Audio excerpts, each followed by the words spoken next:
Let's talk about how you can actually farm artifacts. As a beginner, it's very frustrating to farm artifacts. So I'm gonna make it guys very simple for you, but we're gonna make this thing into two parts.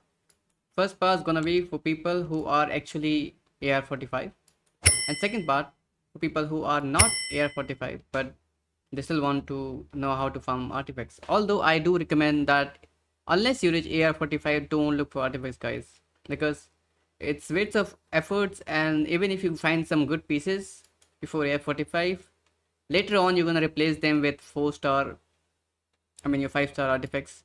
So it's better to just wait till you reach AR45 and you can start actually farming for your 5 star artifacts. Usually, if you are just starting out, for example, you might got a 5 star character like Gilu. Okay, so let's talk about it. He's an attack scaling character, and as you know, he does a lot of pyro damage. So you need a set that actually boosts his overall kit. And this set, the Crimson Witch of Flame, is actually perfect for him. Let me show you. Basically, the 2-piece set gives you extra 15% pyro damage bonus. See this? 4-piece set. Elemental skill increase by 2-piece set bonus for 50%. Starting value for 10 seconds. So basically, every time I use his stack, his E, so his bonus gonna be increased, right? You see this? Pyro damage bonus, which was 61 earlier, now is 84. So that's what is the main thing when you actually try to farm the 5 star, because every character has their kind of a, especially for 5 star, they have their own kind of set. But if you are running a 4 star or a normal 5 star like a support character, then the sets are different. Then they are not specific. Then you will find some general sets like gladiator. And let's go. How do we select which piece to keep it and which to throw it, right? Because even if you get 5 star character, you need to find which pieces you want to have. Right now, the first thing you want, flower, these two, like always, you don't need to worry about this thing, because first one is always going to be flower, the second is feather. Which one is probably one going to be HP main stat, and the substat you want to look for is crit rate and crit damage, attack and EM. Feather is gonna be same. You're looking for the more stat, crit damage, and crit rate, more ER. Although daily doesn't need ER much for EM. When it's come to the sand, and usually on sand I'm using an elemental mastery. We should go for, depending on character. Some people might go for attack, but I don't have a good attack one, so I'm going for the EM one because I want more wave damage. So you can choose between this thing. So main start should be attack or EM, and the substats you want to look for crit rate and crit damage, and a lot of attack. Third one, the next we go to the goblet. Goblet should be the elemental reaction depending on your DPS. Diluc probably a pyro character, so he need pyro damage goblet. Fifth one, it's crit rate or crit damage circlet.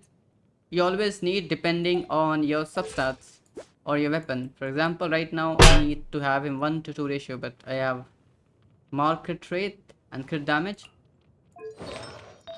So I'm using this set because it is giving me a lot of crits over here. The circlet should always be crit rate or crit damage if it's for DPS, but if it's for support, they can differ. For example, for Bennett, you don't need a crit rate circlet or crit damage circlet. All I'm using it, you wanna go for more HP or EM, more HP or ER, so you can have his burst quickly and you can heal your team. But for DPS, usually it's always crit rate or crit damage. Bonus should be their selective element, for example, pyro damage goblet, hydro damage, electro damage, or physical if you have a physical DPS.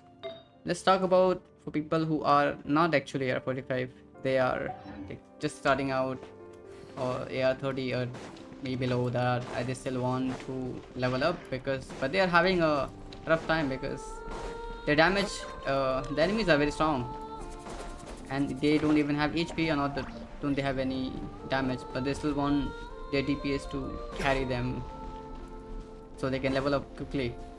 So this is for them, although I recommend you to like focus on your talent level before you actually go for your artifacts. Make sure your talent level are maxed out.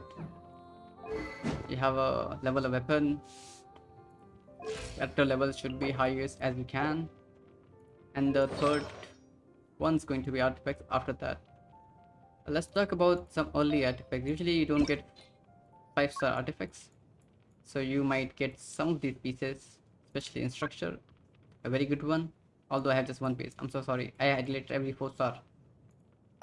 This is what I'm trying to say. When you get to AR45, you will end up throwing every 4-star just to level up your 5-star artifacts. So basically one of these pieces is gonna be same as well. You just need to keep the same HP for flowers.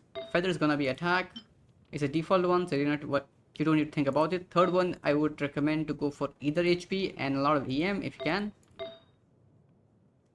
and mostly EM, HP, EM, HP, EM, and a little bit of attack if you think you want to survive, because before AR45 you want your character to be survive. As long as they survive and little bit of damage, you can beat any bosses because they are not so difficult. Thank you for watching this, and I hope you all got some of your questions, some of your doubts clear, how and what to farm. And if you still like my video, if you think these tips are a little bit helpful to you and can help you climb the leaderboard or help you level up faster, please make sure to like and subscribe. I also stream on Twitch, so if you have any other question, any other doubt that you want to ask me directly, you can always hop on my Twitch. I usually go live on weekends, so make sure to check out the channel. The link will be in the description, or you can just click here or there. Thank you for watching.